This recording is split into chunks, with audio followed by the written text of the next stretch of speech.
اللہ تعالیٰ نے ان کے سینوں کو حدیث کے لیے ایسا کھولا تھا کہ لاکھوں احادیث یاد تھیں، ہزاروں تو ہر محدث کو یاد تھیں، حفظ۔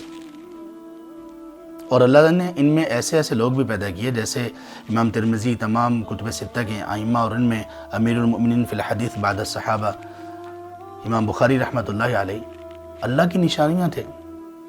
جتنے اسکالرز اور جتنے اس چین میں آنے والے محدثین، آپ سب کی زندگیاں پڑھیں، آپ حیران رہ جائیں گے آپ کہ اللہ تعالیٰ نے کیسے عجوبہ پیدا کیے تھے ہر اعتبار سے۔ یہ حفظ کی بات نہیں، دنیا میں بڑے ایسے لوگ ہیں، ذہین بہت ہیں، لیکن ان کی زندگی، ان کا کریکٹر، ان کا کردار بڑا ہی سیاہ ہے۔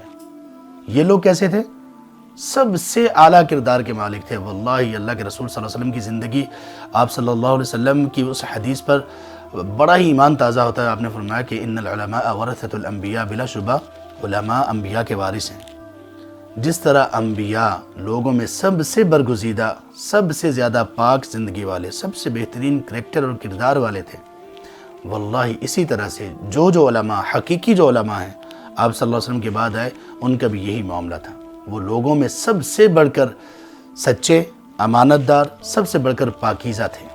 جتنے بھی محدثین ان کو لے لیجیے آپ، کسی نے کوئی انگلی اٹھائی ہو کردار پر، یہاں تک کہ زندگیاں پوری کی پوری گزری، لوگوں کے ساتھ گزری، لوگوں کے سامنے گزری۔ کسی نے یہ کہا کہ یہ بندہ جھوٹ بولتا ہے، اس نے فراڈ کیا ہے میرے ساتھ، کبھی کسی نے نہیں کہا، کبھی کسی نے نہیں کہا۔ کسی نے فراڈ کیا ہو، کبھی کسی نے نہیں کہا۔ کسی نے جھوٹ بولا ہو، کبھی کسی نے نہیں کہا۔ یہاں تک کہ جس بندے پر یہ ہوتا نا کہ تہمت ہے جھوٹ کی، پتہ نہیں بولا یا نہیں بولا، یقین نہیں ہے، اس بندے کی بھی روایت اور اس کی نریشن پر کویسچن مارک لگا دیا جاتا، اور اس کو فی الحال اس سے توقف کیا جاتا تھا۔ اور لوگ نادان یہ سمجھتے ہیں کہ یہ محدثین کچھ بھی نہیں تھے، ایسے ہی تھے، بس ٹائم پاس تھا سب۔